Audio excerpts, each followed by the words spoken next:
শেখ মুজিবুর রহমান এবং শেখ হাসিনা সহ শেখ ফজিলাতুন্নেছার নামের থাকা সকল নাম ফলক এবং গ্রাফিতি মুছে দিয়েছেন বিশ্ববিদ্যালয়ের শিক্ষার্থীরা। এ নিয়ে আরো বিস্তারিত জানবো আমরা। রাজশাহী বিশ্ববিদ্যালয়ের জোহা চত্বর থেকে আমাদের সঙ্গে যুক্ত আছেন সহকর্মী রাকিবুল হাসান। সবশেষ পরিস্থিতি জানতে চলে যাচ্ছি তার কাছে। রাকিব, জানাবেন যে শিক্ষার্থীদের কি কি কর্মসূচি আছে এবং সেখানকার সবশেষ কি চিত্র দেখছেন এখন? তন্ময়, আসলে বিগত পতিত সরকার এবং আওয়ামী লীগ প্রধান শেখ হাসিনা বাইরে থেকেও যখন ভাষণের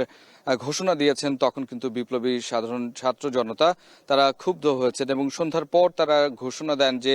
রাত্রি ৯টায় রাজশাহী বিশ্ববিদ্যালয়ের জোহা চত্বরে একত্রিত হবেন এবং তারপরে রাজশাহী বিশ্ববিদ্যালয়ে শেখ মুজিবুর রহমান, শেখ হাসিনা বা তার পরিবারের যে ধরনের নাম ফলকগুলো রয়েছে, নামে যে যা কিছু আছে তা মুছে দিবেন এবং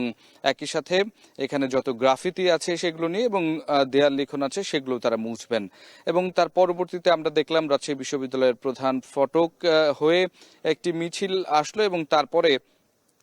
সেখানে জোহা চত্বরে শিক্ষার্থীরা একত্রিত হতে থাকলেন এবং তারপরে সেখান থেকে একটি বিক্ষোভ মিছিল নিয়ে বিশ্ববিদ্যালয়ের শহীদ মিনারের সামনে দিয়ে প্রথমে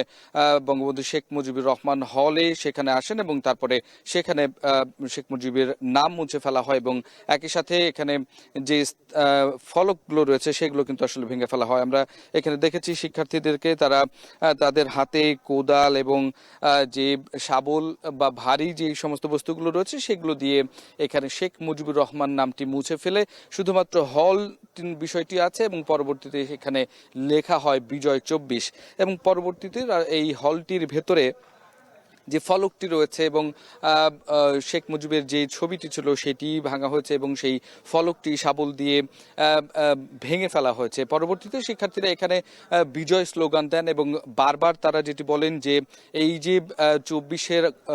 যে ছাত্র বিপ্লব এবং এই যে ২৪-এর যে বৈষম্য বিরোধী ছাত্র আন্দোলন, সেখানে আসলে যেভাবে নির্বিচারে শিক্ষার্থীদেরকে সহ সাধারণ জনতার ওপরে এই আওয়ামী লীগ নানা ধরনের আগ্রাসন চালিয়েছে বা এই যে হত্যাযোগ্য চালানো হয়েছে সেটির বিচার তারা চান এবং তার এই ধরনের কোন ধরনের ভাষণ তারা আসলে শুনতে চান না, সেটির প্রতিবাদ তারা এখান থেকে জানিয়েছেন এবং পরবর্তীতে এখান থেকে কামরুজ্জামান যে হল রয়েছে সেই কামরুজ্জামান হলে যাওয়া হয়। পরবর্তীতে একইভাবে সেখান থেকে সেই নামটি আসলে মুছে ফেলা হয়। জাতীয় চার নেতার একজন কামরুজ্জামান, সেই নামটি মুছে ফেলার পরে সেখানেও তারা কিন্তু একইভাবে স্লোগান দেয় এবং তারা বলতে থাকেন যে আসলে তাদের যে সহপাঠী, তাদের যারা হত্যা করেছেন তাদের আসলে বিচারের দাবি তারা করেন এবং এইভাবে রাজশাহী বিশ্ববিদ্যালয়ের প্রত্যেকটি হলে, বিশেষ করে এরপরে শেখ হাসিনা হল যেটি নির্মাণাধীন একটি হল, সেই নির্মাণাধীন হলের যে ভিত্তিপ্রস্তরের ফটক সেটি আসলে ভাঙা হয় এবং সেখানে দাঁড়িয়ে ক্ষোভ প্রকাশ করেন তারা এবং সেখান থেকে তারা যে বার্তাটি দেন যে আসলে ফ্যাসিস্ট সরকার বা যেখান থেকে আসলে ফ্যাসিজমের আসলে উৎপত্তি সেই ধরনের কোনো স্থাপনা আসলে তারা এখানে রাখতে চান না, সেখানে নাম তারা দেখতে চান না বলে তারা এখানে ঘোষণা দেন। পরবর্তীতে তারা শেখ ফজিলাতুন্নেছা মুজিব হল, মেয়েদের হল, সেখানে আসলে যান। সেখানে যাওয়ার পরে সেখানে একইভাবে কিন্তু যে নাম ফলক সেখানে তারা সেটি ভেঙে ফেলেন এবং সেখানে স্লোগান দিতে থাকেন। তো সেই জায়গাটিতে আমরা যেটি দেখেছি শেখ ফজিলাতুন্নেছা মুজিব হলের ছাত্রীরা এটির প্রতিবাদ জানান এবং সেখান থেকে ভেতর থেকে, যদিও আসলে গেট বন্ধ ছিল, সেখান থেকে শিক্ষার্থীরা ভুয়া ভুয়া চিৎকার করে। পরবর্তীতে ছাত্ররা কিন্তু সেই ফটক সেখানে ভেঙে ফেলার পরে সেখান থেকে সরে যায় এবং এই সময় একটু খানিকটা উত্তপ্ত পরিস্থিতি তৈরি হলেও সেখানে রাজশাহী বিশ্ববিদ্যালয়ের প্রক্টর সহ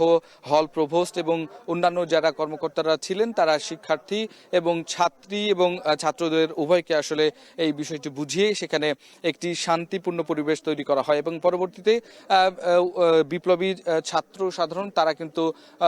বিশ্ববিদ্যালয় প্রদক্ষিণ করে বিক্ষোভ মিছিল নিয়ে এবং এরপরে শেখ রাসেল যে বিশ্ববিদ্যালয় স্কুলটি রয়েছে সেখানকার যে ফটক এবং সেখানে যে মুরাল রয়েছে শেখ রাসেলের সেটি আসলে তারা ভেঙে ফেলে এবং একইভাবে তারা যেটি বলতে চান যে আসলে যেখান থেকে আসলে ফ্যাসিজমের উৎপত্তি হয় এই বিশ্ববিদ্যালয়ের সেই জায়গাগুলো তারা সেখানে মুছে দিতে চান এবং যেইগুলো একেবারে বাঙালি বাংলাদেশের পরিচয় বহন করে সার্বজনীনভাবে ন্যায্যভাবে সেগুলোই তারা সেখানে আসলে দেখতে চান। পরবর্তীতে আসলে শেখ ফজিলাতুন্নেছা মুজিব সেই হলটির নাম পরিবর্তন করে তারা একটি ব্যানার টাঙালেও সে পরবর্তীতে সেই হলের শিক্ষার্থীরা সেই ব্যানার আসলে খুলে ফেলেন। এরপরে আসলে এখন পর্যন্ত তন্ময় রাজশাহীতে এই বিষয়টি নিয়ে বিপ্লবী ছাত্র জনতা এখন পর্যন্ত তাদের কর্মসূচি আপাতত শেষ করেছেন। তবে আগামীকাল তারা এই বিষয়টি নিয়ে বিশ্ববিদ্যালয়ের বিক্ষোভ মিছিলের ঘোষণা দিয়েছেন এবং একই সাথে দুপুর 12টা এবং পরবর্তী সময়ে অন্যান্য ছাত্র দল ছাত্র সংগঠন যেগুলো রয়েছে তারাও নানা ধরনের কর্মসূচি করবে বলে আমরা এখন পর্যন্ত আসলে জানতে পেরেছি। এবং রাজশাহী বিশ্ববিদ্যালয়ে কিছুক্ষণ আগে যে উত্তপ্ত একটি থমথমে পরিস্থিতি ছিল, স্লোগানে মুখরিত ছিল, এখন কিন্তু সেটি নীরব। শিক্ষার্থীরা তাদের হলে ফিরে গেছেন এবং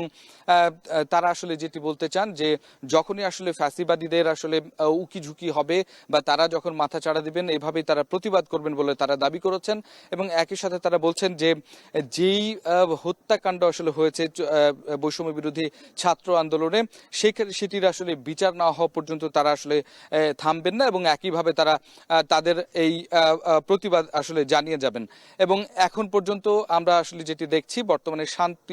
শান্তিপূর্ণ একটি পরিস্থিতি আছে। তো রাজশাহী বিশ্ববিদ্যালয়ে এই ছিল আমার কাছে সর্বশেষ। জানবো জাহাঙ্গীরনগর বিশ্ববিদ্যালয়ের খবর, সেখানে আছে সহকর্মী হুমায়ুন।